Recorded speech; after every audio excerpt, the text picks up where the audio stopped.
पाठ्ये विश्वम्भरां गोधां वन्दे श्रीरङ्गनायकीं काश्यपान्वय सञ्जातं नारायणपदाश्रितं श्रीमन्नारायणं वन्दे यतीश्वरश्रियादुषम्।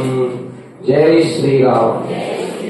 प्रिय भगवद्बन्धुलारा, తిరుప్పావై దివ్య వ్రతంలో భాగంగా శ్రీవ్రతం ఇవాళ మనం 20 పాశనానికి చేరుకున్నాము. 20+0 కలిపితే 2 వస్తుంది. ఆ 2 ఎవరంటే లక్ష్మీనారాయణుడు. కనుక అంబరమే తన్నీరే ఉందు మదగలిత కుద్దు వెనక్కిరియ. ముందుగా అంబరమే తన్నీరులో స్వామిని ప్రార్థించి, తర్వాత మొన్నటి రోజున లక్ష్మీ అమ్మవారిని ప్రార్థించి, ఇవాళ మన స్వరూపం ఏమిటో తెలియజేసుకోబోతున్నాం. స్వామి గారు 30 అంటే మా అంటే జీవుడు అన్నమాట. ఈ జీవాత్మ ఎప్పుడు కూడా పరమాత్మని ఏ విధంగా ఆశ్రయించాలని చెప్పేటువంటి పాశురమే ఇవాళ పాశురం అన్నమాట. కనుక 2 అంటే లక్ష్మీనారాయణ ఉంటేనే పక్కన జీవుడికి ఆధారం. ఆ 0 ముందు 2 లేకపోతే ఏమవుతుంది? శూన్యం అయిపోతుంది. కనుక ఈ లక్ష్మీనారాయణ పైన ఎప్పుడు కూడా వీరిద్దరు జీవుడు ఆధారపడి ఉండాలని చెప్పి ఇవాళ పాశురంలో మనం అష్టాక్షరి మంత్రం గురించి చెప్పుకున్నాం మొన్నటి రోజున. ఇవాటి రోజున ద్వయవంతం శ్రీమన్నారాయణ శరణం శరణం ప్రపద్యే శ్రీమతే నారాయణాయ నమః అనేటువంటి మంత్రం యొక్క అర్థమును ఎప్పుడు కూడా ఈ జీవుడు పరమాత్మకి తాను స్వతంత్రుడు కాదు, ఎప్పుడు కూడా పరతంత్రుడే, ఇప్పుడు కూడా స్వామి ఆధారంలోనే ఉంటాడని చెప్పి వాటి భాషలో గోదాదేవి తెలియజేస్తుందన్నమాట. అరణ్యానికి వెళ్ళినప్పుడు ఒక చోట ఆగుతారు సీతారాములు. ఆగినప్పుడు రామచంద్ర స్వామి ఒకసారి లక్ష్మణ స్వామి యొక్క అహంకారాన్ని పరీక్షిద్దామనుకుంటాడనమాట. ఎందుకు ఆయన అరణ్యానికి వెళ్లే ముందు అహం సర్వం కరిష్యామి అహం అంటాడనమాట. నేను రాముడికి అన్నీ చేస్తాను అంటాడు. ఒకసారి ఈ అహంకారం కాస్త చూద్దామని చెప్పి లక్ష్మణ పర్ణశాల నిర్మించయ్యా, మంచి గాలి ఉండాలి, వెలుతురు ఉండాలి అని చెప్తాడనమాట. ఎక్కడ నిర్మించాలో చెప్పండి, నిర్మించమంటాడు. అప్పుడు ఒకసారి లక్ష్మణ స్వామి గడగడా ఒరిగిపోతాడనమాట. స్వామి నేను స్వతంత్రుణ్ణి కాదు, పరతంత్రుణ్ణి. పర్ణశాల ఏ విధంగా ఉండాలో, ఎక్కడ నిర్మించాలో, ఎక్కడ కట్టాలో నీవు చెప్పు. కనుక నేను ఇప్పుడు కూడా నీ దాసభూతుండే కనుక నేను నా సొంత ప్రయత్నంతో కట్టనని చెప్పి లక్ష్మణ స్వామి తన పారతంత్ర దీక్షను నిరూపించుకుంటాడు రాముడి దగ్గర. అంతేకాకుండా ఒకసారి రామచంద్ర స్వామి అట్లా కొండపైన కూర్చున్నప్పుడు లక్ష్మణ స్వామికి లక్ష్మణ వెళ్ళి ఒక చెంబులో నీరు తీసుకుని తాగుతానంటాడు. అప్పుడు లక్ష్మణుడు అనుకుంటాడంటే ఎక్కువగా నాకే పని చెప్తాడు, పక్కనే భార్య ఉంది, ఆ సీతామ్మవారికి చెప్పొచ్చు కదా అంటే సరే అని చెప్పి కోపంతో రాముడు సీతామ్మవారికి చెంబులో నీరు తీసుకొని రమ్మంటాడు. అట్లా వాళ్ళు కాస్త ముందు నడుస్తున్నప్పుడు రామచంద్ర స్వామి స్నానం చేస్తాడు. చేసిన తర్వాత అప్పుడు లక్ష్మణుడికి పని చెప్పాడు. సీతామ్మవారికి సీతాదేవి నా పంచ పొట్టు పెట్టి తీసుకొని రమ్మని చెప్తాడు అనమాట. అప్పుడు లక్ష్మణుడు అంటాడు, ఏంటి ప్రతిసారి పని నాకు చెప్తాడు మా అన్నయ్య, మరి సీతామ్మవారికి చెప్తున్నాడు అని చెప్పి కాస్త బాధపడి సీతామ్మవారితో ప్రార్థిస్తాడనమాట. అప్పుడు అమ్మవారిని రామచంద్ర స్వామితో చెప్తుంది, ఆయన నిన్నే కోరి వచ్చాడు కదా, అన్ని నీకు చేస్తానని వచ్చాడు కదా, ఆయన ద్వారా చేయించుకోవాలని చెప్పి అమ్మవారి ద్వారా స్వామిని ఆశ్రయించాడు. కనుకనే 14 సంవత్సరాలు ఆ లక్ష్మణ స్వామి రాముణ్ణి సేవ చేసుకునే భాగ్యం కలిగింది ఆ లక్ష్మణ స్వామికి. కనుక మన స్వరూపం ఏమిటి, మనం ఎవరిపైన ఆధారపడి ఉంటామని చెప్పేటువంటి ఇవాటి పాశురంలో మన ఆండాల తల్లి కీర్తిస్తుంది అనమాట. 30 మూవరమరకు మున్షండు. నిన్నటి రోజున కృష్ణుడు లేద్దామనేసరికి నీలాదేవి ఏం చేస్తుంది, గట్టిగా హత్తుకొని పడుకుంటుందన్నమాట. అలా నేను పక్షపాతం చూపించకూడదని చెప్పి ఇవాళ నిన్నటి రోజున నీలాదేవిని మేల్కొల్పి కృష్ణుడిని ప్రార్థించారు. ఇవాళ కృష్ణుడిని ప్రార్థించి నీలాదేవిని కూడా కీర్తిస్తారనమాట. అయితే వాళ్ళు ఎప్పుడు కూడా స్వామి అమ్మవారి ఇద్దరు కూడా పోటీ పడుతుంటారనమాట. నేను ముందు రక్షించాలా, నేను ముందు రక్షించాలి. ఆ అమ్మవారు ఉంటుంది, వీళ్ళంతా మన పిల్లలే కదా, వీళ్ళు ఎప్పుడు తప్పు చేయాలంటే స్వామి నువ్వు అట్లానే అంటావు, వాళ్ళు ఎప్పుడు తప్పులు చేస్తారని నేను శిక్షిస్తారంటారు అన్నమాట. అదే అమ్మవారు అంటే మీ పిల్లలు అంటారు, ఎప్పుడు వాళ్ళు తప్పు చేస్తారంటే అప్పుడు స్వామి కాదు వాళ్ళు తప్పు చేశారనే కారణం ఉంటుందని స్వామి అనుగ్రహిస్తారు. అట్లా వాళ్ళిద్దరు కూడా పోటీ పడతారు. అట్లా మన వాల్మీకి రామాయణంలో లేదు కానీ పెద్దలు చెప్తారు ఏంటంటే, రావణవధాంతం అయిపోయిన తర్వాత రాముడికి మరలా ఒకసారి లంకానగరానికి వెళ్తాడన్నమాట సీతామ్మవారిని తీసుకొని. అప్పుడు సీతాదేవి అంటుంది, నేను రానండి, ఎందుకంటే భీషణుని తిట్టాడంటుంది అనమాట. సరే తిట్టాడంటే ఏదో కారణం ఉండే ఉంటుంది కదా అంటే, ఏం తిట్టాడంటే కాలసర్పం అన్నాడండి నన్ను అని అంటుంది. ఎందుకు కాలసర్పం అన్నాడు, నీ యొక్క వైభవాన్ని రావణాసుడు తెలియజేశాడు కనుకనే ఆ విభీషణుని కాలసర్పం అన్నాడని చెప్పి రాముడు అంటాడనమాట. కనుక ఈయన ఏదైనా పొరపాటున అన్నా స్వామి కాస్త రక్షిస్తాడు. స్వామి ఏదైనా ఆగ్రహించినా అమ్మవారిని రక్షిస్తుంది కనుక ఎప్పుడు కూడా మనం రక్షించాలనే కోరికతోనే ఉంటారు కనుక మన లక్ష్మీ నారాయణుని ఆశ్రయించాలని చెప్పి గోదాదేవి చెప్తుంది. 30 మూవర వరకు ముంచండ్రు. మనకు మొత్తం ఎంతమంది దేవతలు? 33 కోట్లు అనుకుంటాం కానీ 33 మంది. ఆ 33 మంది ఎవరంటే అష్టౌ దేవా వసవ సౌమ్యాస, వసువులు 8 మంది. లెక్క పెట్టండి, 8 మంది. రుద్రులు ఎంతమంది? 11 రుద్రుడు. ఆదిత్యులు ఎంతమంది? 12 ఆదిత్యులు. ఇంత ఎంత అయింది? 11, 8, 12, 31. అశ్విని దేవతలు 2 అన్నమాట. ఆ 33 కోట్ల సంఖ్యకి వీళ్ళు అధిదేవతలు అన్నమాట. కనుక ఎంతమంది దేవతలు మనకి? 33. అంటే 30 మూవరవరకు. దేవతలంటే ఎవరిని ఎలాంటి వారు? అమృతాన్ని స్వీకరించిన వారు, వారికి మరణమే లేదు. అటువంటి వారినే రక్షిస్తావా స్వామి నీవు అని బయట గోదా గోపికలు అందరూ చెప్తున్నారు. మేము ఇంతమందరం చలిలో మా పెద్దవాళ్ళు ఒప్పుకోకపోయినా నీ దర్శనం కోసం వస్తే నీలాదేవి అమ్మవారిని హద్దుకొని పడుకుంటావా? కేవలం దేవతల్ని మాత్రమే అనుగ్రహిస్తావా? వాళ్ళనే రక్షిస్తావా? అందులో పురుషుల్ని మాత్రమే రక్షిస్తావా అని చెప్పి గోదాదేవి అంటుంది. ఎందుకంటే దేవతలకి ఆ అమృతం స్వీకరించిన తర్వాత మరణం ఉండదన్నమాట. సాక్షాత్తు స్వామి వాళ్ళ కోసం పర్వతాన్ని చిలికినప్పుడు ఎప్పుడు ఆ అమృతం వస్తున్నా చూస్తున్నారు కానీ ఆయన సౌందర్యం చూడట్లేదు, ఆయన వస్త్ర సౌందర్యం చూడట్లేదు, ఆయన కేశ సౌందర్యం. అటువంటి స్వార్థపరుడి దేవతలు వాళ్ళ యొక్క ప్రయోజనం కోసమే మిమ్మల్ని ఆశ్రయిస్తారని చెప్పి అంటుందన్నమాట. మేము ఆడపిల్లలు ఇంతమంది చలికాలంలో వచ్చాం మిమ్మల్ని మంగళాశాసనం చేద్దామని, మా వైపు చూడండి అని చెప్పి మాకేం అమృతం అవసరం లేదు, మీ కంటి దర్శనమే మీ చూపే మాకు అమృతం లాంటిది అంటున్నారన్నమాట. వీళ్ళు మరలా గుర్తు చేస్తున్నారు, దేవతలందరూ కూడా ఏదో ప్రయోజనం ఉంటేనే స్వామిని ఆశ్రయిస్తారు తప్ప వారు ఆశ్రయించారని చెప్పి అంటున్నారు అనమాట. ఎందుకంటే పూర్వం హిరణ్యకశపుడు ప్రహ్లాదుడు తండ్రి గారు ఎప్పుడు ఆ ఇంద్రలోకానికి వెళ్లి ఆ దేవతల్ని ఈ దేవతల్ని ఎప్పుడు ఇబ్బంది పెట్టేవాడు, చితక బాధేవాడు అనమాట. అప్పుడు వీళ్ళందరూ కూడా దేవతలందరూ కూడా సాక్షాత్తు శ్రీ మహావిష్ణువుని ప్రార్థించినప్పుడు దేవతలందరూ కూడా వైకుంఠానికి వెళ్తాడు విష్ణుమూర్తిని ప్రార్థించినప్పుడు. అయితే ఆలయానికి బయట ఎవరుంటారు? ద్వారపాలకులు ఉంటారు. ఆ రోజు డ్యూటీ ఎవరిదంటే సుముఖ సుప్రతిష్ఠుడిది. ఎవరిదండి? సుముఖుడు సుప్రతిష్ఠుడు. అందులో సుముఖుడు అనేవాడు అంటాడు, ఇంతకాలమైన ఎప్పుడైనా వచ్చారా, కనీసం స్వామిని పలకరించారా, మీకు ఏదో ప్రయోజనం ఉంది అని చెప్పి కాస్త బయట నిలిచోబెట్టాడు. మా స్వామి ఏకాంతంగా ఉన్నాడు, లోపలికి వెళ్తుంది. ఈ విషయం లోపల స్వామికి తెలుస్తుంది. వెంటనే బయటకు వస్తాడు. నా భక్తుల్ని నీవు ఆపుతావని చెప్పి నీవు వెంటనే అసుర యోనిలో పుట్టుగాక అని చెప్పి ఆ సుముఖుడిని శపిస్తాడు స్వామి. అసుర యోనిలో పుట్టడం అంటే ఎవరి గర్భంలో పుడతాడు? హిరణ్యకశపుడి కుమారుడుగా పుడతాడు. ఆయనే ప్రహ్లాదుడు. అప్పుడు ఆ సుముఖుడు ప్రార్థిస్తాడు, స్వామి సరే ఏదో లోకంలో పుట్టిస్తే పర్వాలేదు కానీ ఆ రాక్షస జాతిని నన్నెందుకు పుట్టిస్తావంటే నీకు ఆ రాక్షస వాసన ఎటువంటిది కూడా అంటదు, నీవు పరమ భాగవతోత్తముడిగా ఉంటావు అని చెప్పి ఆ సుముఖుడే ప్రహ్లాదుడిలాగా అవతరించాడు. కనుక అటువంటి దేవతలు ఏదో సమయం కోసం వాళ్ళ స్వార్థం కోసం వచ్చినప్పటికీ నీవు వాళ్ళని అనుగ్రహిస్తావా అని చెప్పి ప్రహ్లాదుడు ఎప్పుడు కూడా హరినామ సంకీర్తన చేస్తే ఆ ప్రహ్లాదుని అనుగ్రహించడం కోసం నీవు ఒక అవతారాన్ని ఎత్తావు, నృసింహావతారాన్ని ఎత్తావు, ఆ హిరణ్యకశిపుని సంహరించావు, ప్రహ్లాదుని అనుగ్రహించావు. మా కోసం నీవేవి శత్రు సంహారం చేయవలసిన అవసరం లేదు స్వామి, నీవు రా, నీవు మేల్కో, ఒకసారి మాట్లాడితే మాకు అదే సంతోషం అని చెప్పి గోపికలందరూ కూడా అంటున్నారు అనమాట. 30 మూవరవరకు మున్షన్రు, నీవు ఎప్పుడు కూడా ముందే ఉంటావు. దేవతల్ని అనుగ్రహించాలంటే ఎప్పుడు కూడా నీవు ముందే ఉంటావు అన్నమాట.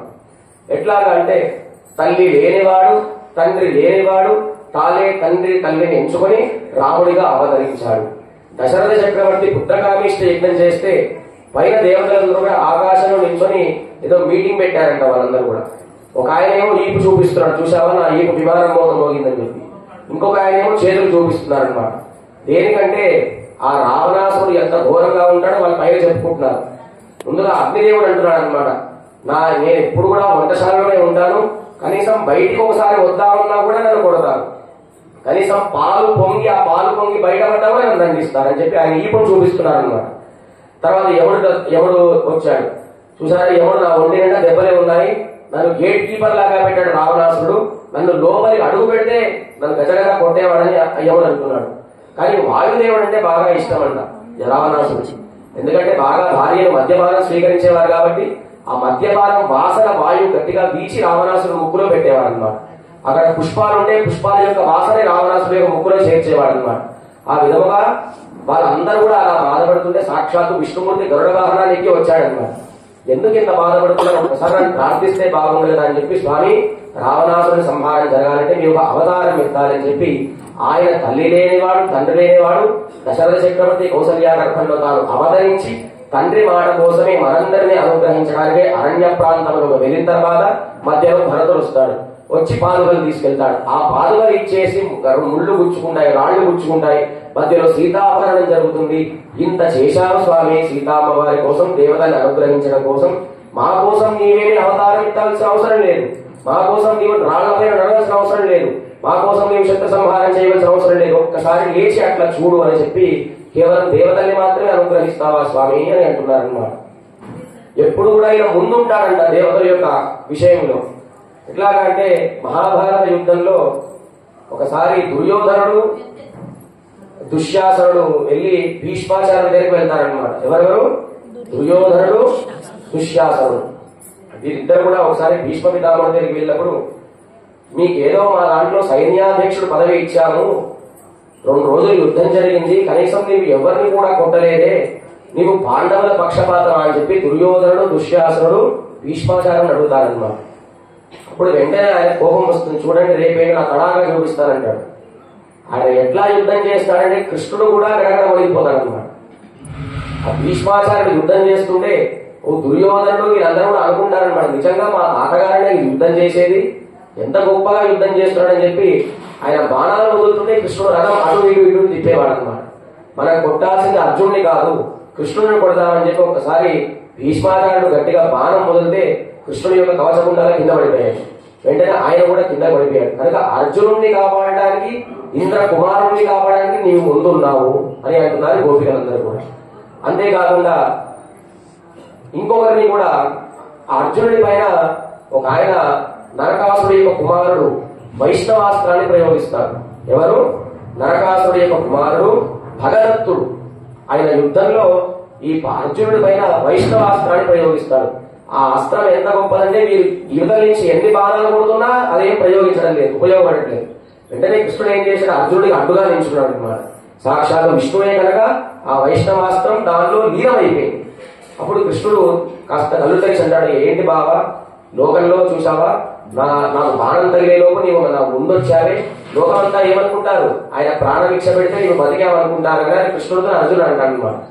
అట్లా కాదురా, నిజంగా నేను అడ్డు లేకపోతే నీకు ప్రాణమే ఉండేది కాదు, అంత గొప్ప అస్త్రం అని చెప్పి ఆనాడు అర్జునుడిని కూడా రక్షించావు, వారిని అనుగ్రహించడానికే నీవు ముందున్నావు స్వామి అని చెప్పి వీరందరూ కూడా అంటున్నారు. అంతేకాకుండా నరకాసురుడు, ఆ నరకాసురుడు ఏం చేశాడంటే ఇంద్రలోకానికి వెళ్ళాడు. ఇంద్రలోకానికి వెళ్ళాడు, ఇంద్రుడి యొక్క ఆసనాన్ని గుంజుకున్నాడు. ఇంద్రుడి యొక్క తల్లి కత్తువ ఆమె యొక్క చెవి దిద్దులు గుంజేసుకున్నాడు. ఎవరు? నరకాసురుడు. వెంటనే మళ్ళీ విష్ణుమూర్తిని ప్రార్థిస్తే కృష్ణుడు వచ్చాడనమాట సత్యభామ సమేతంగా. అప్పుడు పక్కన సత్యభామ ఉండేది. ఆమె అంటుంది, స్వామి మీరు చాలా యుద్ధాలు చేశారు కానీ ఎప్పుడు చూడలేదు, నేను కూడా మీతో పాటు వస్తానని చెప్పి అంటుంది అనమాట. సరే వెళ్తారు, నరకాసురుని సంహరిస్తారు కృష్ణ పరమాత్మ. ఆ మార్గ మధ్యలో ఇంద్రలోకానికి వెళ్తారు. ఇంద్రలోకానికి వెళ్ళగానే సత్యభామలో కూడా చెట్టు ఉంటుంది, పారిజాత వృక్షం, అది బాగా ఇష్టం అన్నమాట. అయితే ఆమె పూలు తెంపుకునే లోపు ఇంద్రుడి యొక్క భార్య పేరు శశీదేవి. ఆమె దూతలు వస్తారు, అమ్మ మీరు ఏ పూలైనా కోసుకోండి, ఆ పారిజాత వృక్షం పైన చేయి పెట్టకండి, మా అమ్మగారికి అది బాగా ఇష్టం అంటే, అసలు పారిజాత వృక్షం పుట్టిందే పాల సముద్రంలో, అది నాకు చెందిందని చెప్పి సత్యభామ అంటుంది.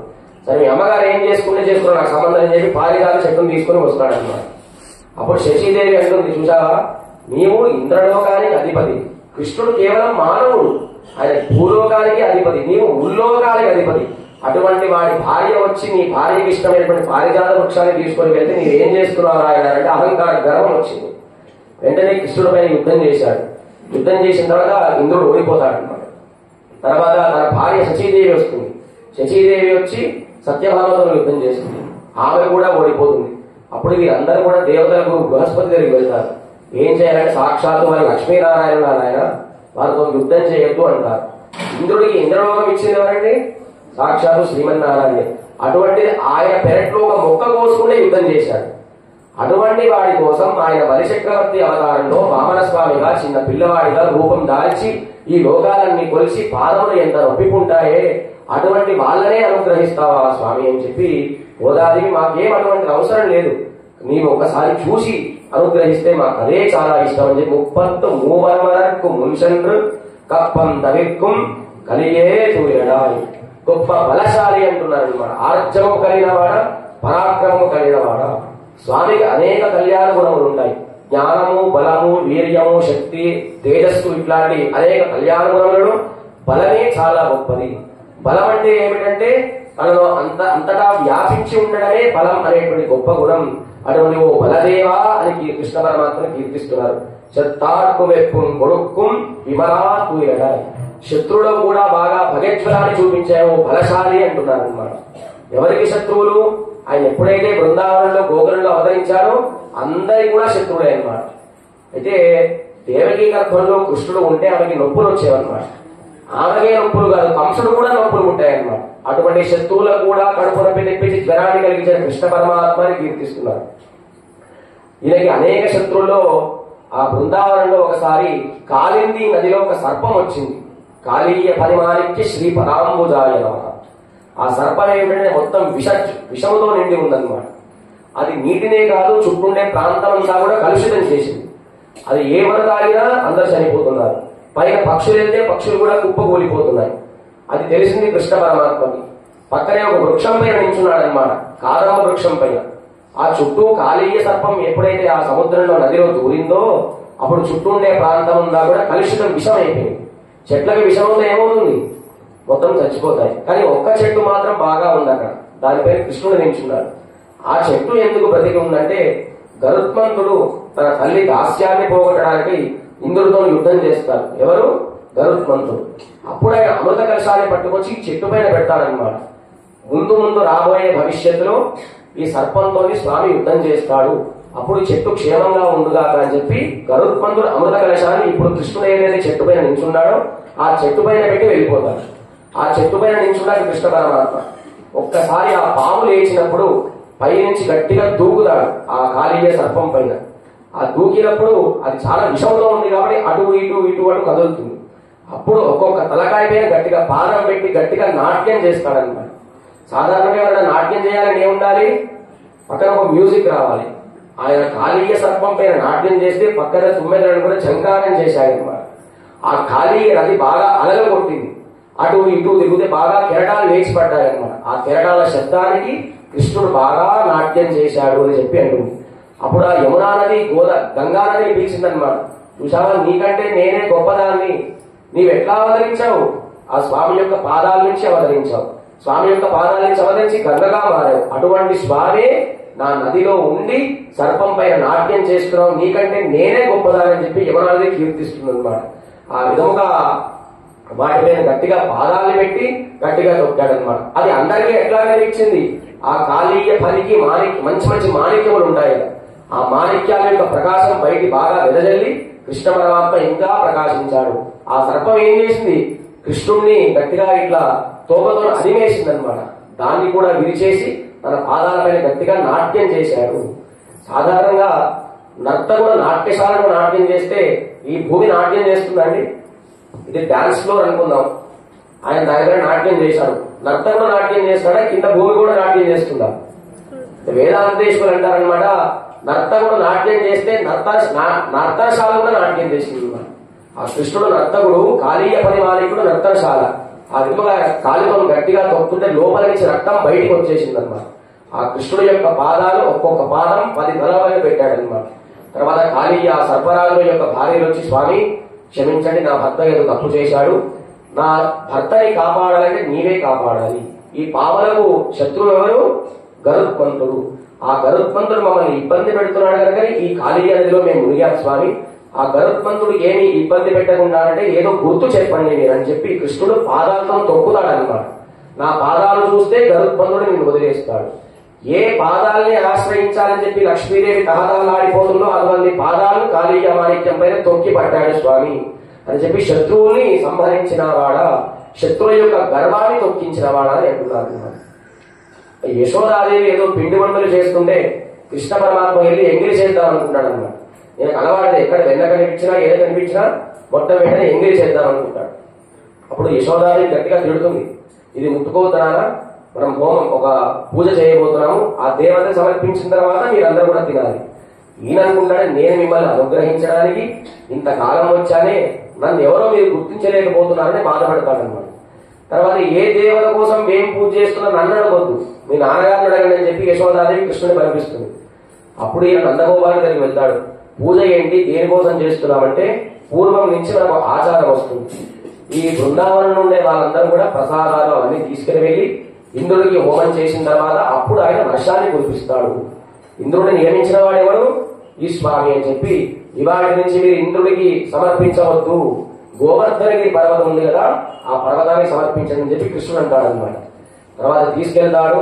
తీసుకెళ్లిన తర్వాత నైవేద్యం పెట్టిన తర్వాత పైన ఇంద్రుడు చూస్తాడు. ప్రతిరోజు మీరు నాకు నివేదన చేస్తారే, ఈ సంవత్సరం నాకు నివేదన రాలేదని చెప్పి గొప్ప రాళ్ల వర్షాన్ని కురిపిస్తాడు. కురిపించి ఏం చేస్తాడు, తానే పర్వతంలో ఉండి ఆహారం అంతా కూడా స్వీకరిస్తాడు. అప్పుడు చుట్టూ ఉండే వాళ్ళు అనుకుంటారు, ఇన్ని సంవత్సరాల నుంచి మనం అన్ని ప్రసాదాలు పెడుతున్నాము, ఎప్పుడు ఇంద్రుడు వచ్చి స్వీకరించలేదు, కానీ ఇవాళ ఈ కొండలో ఏదో దేవత ఉంది, కొండ దేవత మొత్తం అంతా కూడా స్వీకరించాడని చెప్పి కృష్ణుడి మాట గొప్పదని చెప్పి ఇంద్రుడికి ఆగ్రహం వస్తుంది. ఏం చేస్తాడు, రాళ్ల వర్షాన్ని కురిపిస్తాడు. అప్పుడు కృష్ణుడు ఏం చేస్తాడు, గోవర్ధనగిరి పర్వతాన్ని ఎక్కుతాడు అన్నమాట 7 రోజుల పాటు. ఆ గోవర్ధనగిరి పర్వతం ఏమంటే వైనాక పర్వతం అన్నమాట. పూర్వకాలం ఇంద్రుడు ఏం చేశాడంటే, ఈ కొండలకి రెక్కలు ఉండేవి. మనకు సుందరకాండ పారాయణలో కూడా వస్తుంది, ఆంజనేయ స్వామి సముద్రం దాటినప్పుడు ఒక పర్వతం పైకి వేస్తుంది, మైనాక పర్వతం. ఆ మైనాక పర్వతానికి రెక్కలు ఉండేవన్నమాట. ఆ ఇంద్రుడు దాని రెక్కలన్నీ చీల్చేశాడనమాట.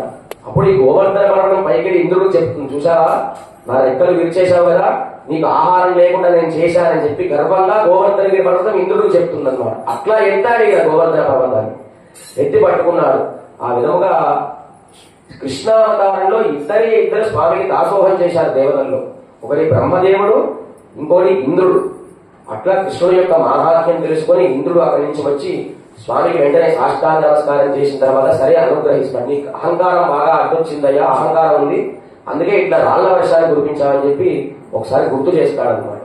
తర్వాత బ్రహ్మ కూడా వస్తాడు, ఎందుకంటే కొంతమంది పిల్లల్ని తీసుకెళ్లి పైన దాచిపెడతాడు బ్రహ్మదేవుడు, అఘాసురుడు రూపంలో వస్తాడనమాట.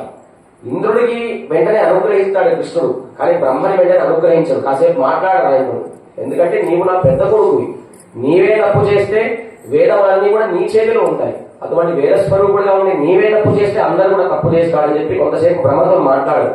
ఆ విధముగా ఇంద్రాది దేవతలు బ్రహ్మాది దేవతలు కూడా అహంకారాన్ని గర్వాన్ని అణిగి తొక్కినవాడా అని చెప్పి అంటున్నారు. వీరందరూ ఏమంటున్నారు, మాకు కూడా బాగా అహంకారం ఉంది స్వామి, బాగా అందంగా ఉంటామని చెప్పి ఆ అందాన్ని నీవు చూసినట్లయితే వాడు అహంకారం పోతుంది అని చెప్పి బయట ఉండేటువంటి గోపికలందరూ కూడా అంటారు. చెప్పం కొడక్కుం విమలా తూయడాయ్ చెప్పెన్న మెన్మురై చెవ్వాయి శిరోవరంగల్ నప్పిన్నై నంగాయ్ తిరువే తూయడాయ్.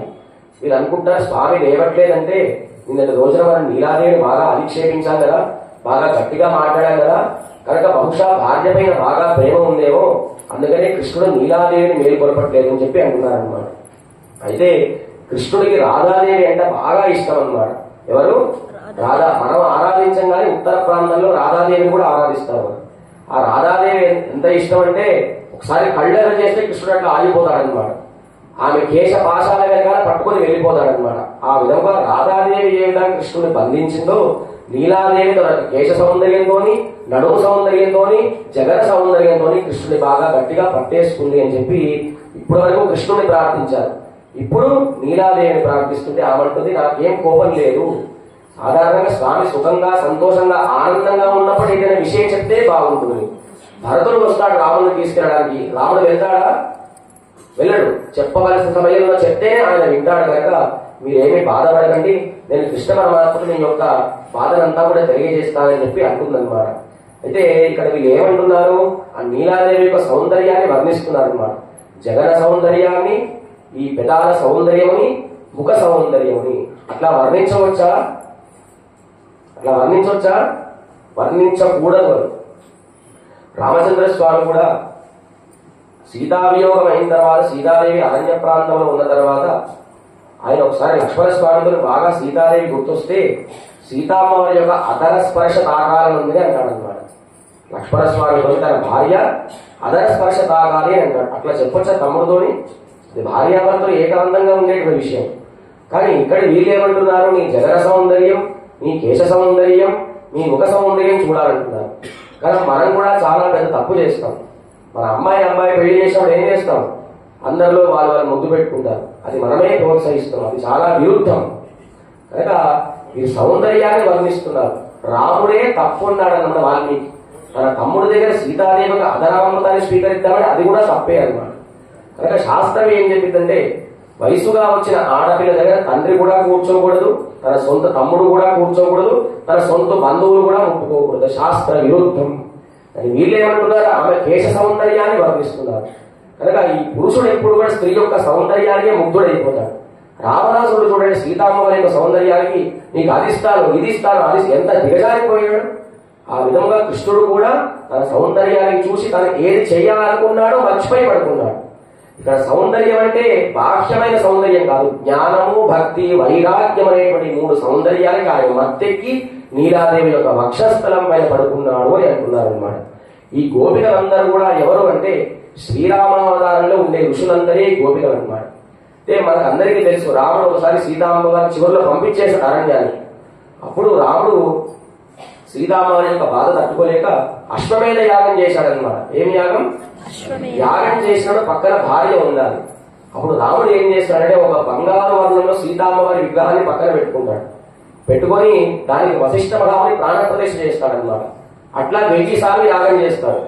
ఆ 1000 బొమ్మలని కూడా ఒక రూమ్ లో పెడతారనమాట. ఎవరు? రామచంద్ర స్వామి. ఒకసారి కాలం తీసుకుంటే ఒకేసారి 1000 మంది భార్య నుంచి కౌగిలించుకుంటారు. అదేంటి, నేను ఏకపతి వ్రతుడు కదా అంటే, మీ యొక్క కోరికని కృష్ణావతారంలో గోపికల రూపంలో తీరుస్తాడని చెప్పి రాముడు అంటాడు. ఇది ఉత్తరాఖండలో ఉంటుంది. తర్వాత ఈ అరణ్యానికి వెళ్తే మహర్షులందరూ అంటారు, సీతాదేవి యొక్క స్థానం ఎటువంటిదో మాకు అటువంటి స్థానాన్ని కల్పించని చెప్పి మహర్షులందరూ అంటారు. అంటే నీకు భార్యలాగా ఉండాలి అని. అటువంటిది కల్పించదు. కానీ లక్ష్మణ స్వామి లాగా ఉండేలాగా కోరుకోండి ఈ అవతారంలో. వచ్చే అవతారంలో ఇప్పుడు ఏదైతే కోరుకున్నారన్నారు ఆలింగనం చేసుకోవాలి స్వామి మహర్షులు అందరూ అంటారు అనమాట. పురుషుడు ఆలింగనం చేసుకుంటే బాగుండదు కదా. వచ్చే కృష్ణావతారంలో ఈ 1000 మంది సీతా విగ్రహాల రూపంలో బంగారు విగ్రహాలు గోపికల్లాగా మారాయి. ఆ ఋషులందరే ఈ గోపికలాగా మారాయి. మనందరి కోసం స్వామి పాండవ దూత అని పేరు పెట్టుకున్నాడు. మనందరినీ అనుగ్రహించడానికి రాముడు 14 సంవత్సరాలు అరణ్యవాసానికి వెళ్లి సత్యము, ధర్మము అన్ని పాటించి కాళ్లకు రాళ్లు కూర్చున్నా, ముళ్ళు కూర్చుకున్నా, ఎన్ని కూర్చుకున్నా దేనికోసం? సీతామ్మవారిని రక్షించడం కోసం అని మనం అనుకుంటాం. కానీ మనందరినీ రక్షించడం కోసం ఆయన ఈ భూమిలో నడియాడాడే స్వామి. మాకు అటువంటిది ఏమీ వద్దు. ఒకసారి మీరిద్దరిని లేచినట్లయితే మీ యొక్క తిరుముఖ మండల సౌందర్యాన్ని దర్శించాలని చెప్పి నీలాదేవిని మేల్కొల్పి కృష్ణుణ్ణి ప్రార్థించారన్నమాట. ఇవాళ భాషల్లో వాళ్ళందరూ కూడా వీళ్ళు చివరిలో ఏమనుకుంటారు, ఉక్కమం తట్టొలియం తందున్మనాలని, నీ భర్తతో మేము స్నానం చేయాలి, మాకు అద్దము కావాలి, ఒక విసర్గన కావాలంటారు. ఎవరైనా భార్యాభర్తలు ఏకాంతంగా ఉన్న నీ భర్తతో నేను స్నానం చేయాలని ఏమంటుంది, వెంటనే భార్య చీమగడ్డ తీసుకుంటుంది లోపల నుంచి. వీళ్ళేమంటున్నారు, నీ భర్తతో మేము స్నానం చేయాలి. ఏమి స్నానం? బాహ్యమైన స్నానం కాదు, కృష్ణ విరహంతో ఇన్ని రోజులు మేము మా శరీరం అంతా వేడెక్కిపోయింది. ఆ కృష్ణుడితో ఏకాంతముగా ఉండి భగవన్నామ స్నానం చేయాలి. స్నానం చేసిన తర్వాత మనం ఏం చేస్తాం, చెమట పోస్తే ఫ్యాన్ వేసుకుంటాం. అట్లా కృష్ణ విరహం తగ్గాలంటే ఒక విసర్గకరణ కావాలి. తర్వాత మా యొక్క స్వరూపం మాకు కనపడాలంటే ఏం కావాలి, ఒక అద్దము కావాలి. కనుక ఈ అష్టాక్షరి నమఃపదం ఓం నమో నారాయణాయ అనేటువంటిది ఈ స్నానము, విసర్గకరణ, అద్దం అన్నమాట. ఏమేమి కోరుకున్నారు మీరు? అద్దం ఒకటి, విసర్గకరణ ఒకటి, స్నానం చెయ్యాలి అని కోరుకుంటున్నారు అన్నమాట. ఇవాళ భాషలలో దివ్యక్షేత్రం తిరుప్పాడవన్ అనేటువంటి దివ్యక్షేత్రాన్ని వారు కీర్తిస్తున్నారనమాట. అక్కడ స్వామి రుక్మిణి సత్యభామ సమేతుడుగా పాండవ దూతగా ఉంటాడనమాట. ఏ క్షేత్రం? పాడవం, తిరుప్పాడవం అనేటువంటి క్షేత్రంలో ఆయన పాండవ దూతగా ఉంటాడు. అందరూ కూడా ఒకసారి నమస్కారం చేసుకొని ఆ స్వామి యొక్క దివ్యదేశ క్షేత్ర నామాన్ని చెప్తారు. అందరూ కూడా చెప్పండి. ఓం పాడవ క్షేత్రవాసాయ రుక్మిణీ సత్యభామా సమేతాయ పాండవదూతాయ నమః.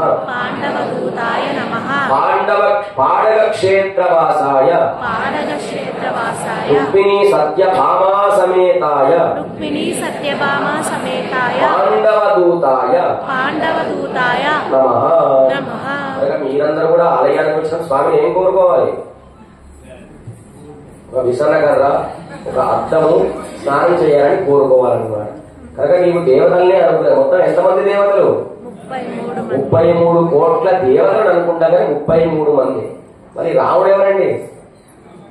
వాళ్ళు అంతర్యామిగా ఉండి నడిపించేవాడు సాక్షాత్తు శ్రీమన్నారాయణుడు. కనుక దేవతల్ని అనుగ్రహిస్తావా, ఆ అమృతం స్వీకరించిన వాళ్ళని అనుగ్రహిస్తావా? మాకు అటువంటిది ఏమొద్దు, మీ యొక్క సింహాసనం మీద కూర్చొని మంగళ నీరాజనమే మాకు ముఖ్యమని చెప్పి పాండవ దూత రూపముగా ఇవాళ దివ్యక్షేత్రంలో ఈ గోదా గోపికలందరూ కూడా కృష్ణ పరమాత్మ మేల్కొల్పారనమాట. ఆండాల్ దివ్య తిరువడిగలే శరణం. జై శ్రీరామ్.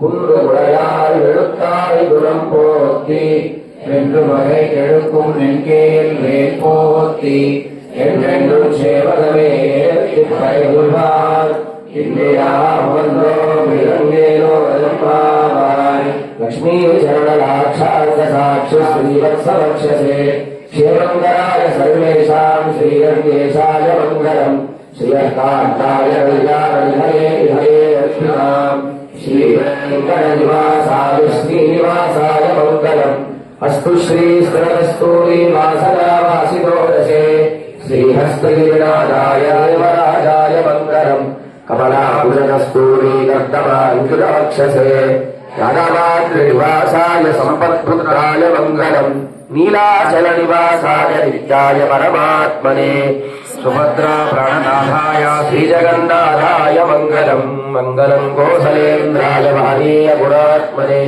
चक्रवर्ति तनूजाय सार्वभौमाय मङ्गलम् वेदवेदान्तवेद्याय मेघश्यामलमूर्तये मोहनरूपाय पुण्यशोधाय मङ्गलम् विश्वामित्रान्तरङ्गाय मिथिलानगरीपते भाग्यानाम् परिपालाय भव्यरूपाय मङ्गलम् सोचिष्टमालिकान्तरङ्गमङ्गलविष्णवे विश्वचित्तनरोजाये गोदाये नित्यमङ्गलम् श्रीनगर्याम् महाभूयाम् दामपन्ने उत्तरे तटे श्रीनिन्द्रिणी मूलधाम्ये चरणगोपाय मङ्गलम् शेषोवासेन्यनाथो वा श्रीपतिर्वेति सात्विकैः विरजाय महाप्राज्ञे श्रीभाष्यकाराय मङ्गलम् तुलाङ्गरामतीर्णाय रोषितागिरसूरये सौर्यरामात्रमुनये शेषांशायास्तु मङ्गलम् मङ्गलाशासनपरैर्मदाचार्य पुरोगमैः सर्वैश्चपूर्वाचार्यैः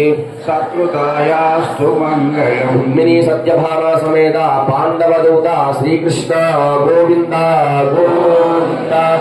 ओम तद्विष्णोः परमं पदं सदा पश्यन्ति हृदयः दिवीव दक्षुरादनं तद्विप्रासूरमन्यवोदागुरारुसस्य विन्दते विष्णोः परमं पदं पर्याप्यानन्तरायाय सर्वस्तोमोदिरात्रमुत्तममनर्भवति सर्वस्याप्यै सर्वस्यैक्यै सर्वमेव तेनाप्नोति सर्वं जगति। ओम नारायणाय विद्महे वासुदेवाय धीमहि। ప్రార్థించారు ఏంటండి? ఉత్తమం తట్టొలియం తందున్మనాలని ఇబ్బోదయమై నీరాటి. ఒకటి విసన్న కదా, ఒకటి అద్దము, ఇంకొకటి స్నానం చేయడం. అట్లా నీలాకృష్ణుడు ఏకాంతంగా పడుతున్నప్పుడు మీరు చూడడం తప్ప ఒప్ప? ఎవరన్నా తప్పండి. అటువంటి దశను మాకు కల్పించు. నీలాదేవికి ఎట్లా నువ్వు దగ్గరగా ఉన్నావో మా హృదయంలో కూడా ఎప్పుడు స్థిరంగా అట్లా నీలాకృష్ణుడిని నిద్రించాలి. ఆ సౌందర్యాన్ని మేము కళ్ళతో దర్శించాలి, ఆత్మదర్శనం చేయాలని చెప్పి ఇవాళ భాషలో గోపిక లోపల నీలాకృష్ణుడిని మేల్కొల్పుతుందన్నమాట. ఇప్పుడు ఇవాళ భాషలో ఇంకొక సారాంశం మీరు ఏం తెలుసుకున్నారు? మన పిల్లల వివాహ సమయంలో ఎవరైనా వచ్చి ఇక్కడ ముద్దు పెట్టండి, అక్కడ ముద్దు పెట్టండి, వెంటనే చెంప చెల్లుమని కొట్టండి. మరి మన భారతీయ సనాతన ధర్మాన్ని రక్షించుకున్నది మనమే. మనమందరం కూడా ఎవరి భక్తులు? సీతారామ భక్తులు. సీతాదేవి లంకాపట్టణంలో ఉంటే రావణాసుడు ఎన్నిసార్లు వచ్చినా తల ఎత్తి కూడా చూడలేదు. ముందు గడ్డి పరక పెట్టింది, అది ఆ గడ్డి పరకతో పోల్చిందన్నమాట. ఇటువంటి వాడివిగా పశువులు ఏం చేస్తాయి, ఏం తింటాయి? అటువంటి దానికంటే హీరం అంటుంది సీతాదేవి. కనుక అటువంటి గొప్ప పతివ్రత ఆధీనంలో మనం అందరం కూడా ఉన్నాం. చేస్తారా చేయరా? అట్లా చేస్తారా? ఎవరు వచ్చినా ఖండించండి.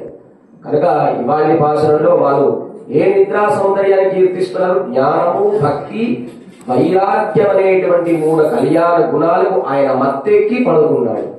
అటువంటి జ్ఞానము, భక్తి, వైరాగ్యం మనకు కూడా కలిగినట్లయితే నీలాకృష్ణులు, సీతారాములు విగ్రహ రూపంలో మనకి బాహ్యముగా కనిపిస్తారు. ఆంతరముగా ఎప్పుడు కూడా మన హృదయ దేశంలో వాడు మెత్తెండ్ర పంచశగలత్తి ఒక అందమైన మంచాన్ని ఏర్పాటు చేసుకొని ఈ ఇరుగు ప్రదేశంలో పడుకుంటారని చెప్పి గోదాదేవి ఇవాంటి భాషలో అద్దమును, విసనకర్ర, స్నానం చేసేటువంటి యోగ్యతను మాకు కల్పించని చెప్పి గోదాదేవి కీర్తిస్తుందన్నమాట. జై శ్రీరామ్, జై శ్రీరామ్.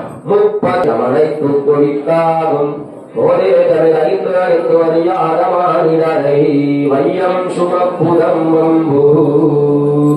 அருளப்பால் சூடி கொடுத்த நாச்சியார்கள், அருளப்பால் பாடி கொடுத்த நாச்சியார்கள். சர்வதேச தசாகாரே நாத பராக்கிரமா ராமானுஜாய திவ்யாக்யா வர்த்தகாபிவர்த்தகா ராமானுஜாய திவ்யாக்யா பிரதிவாசன உஜ்வலா இலந்தம் யாபினி பூயா.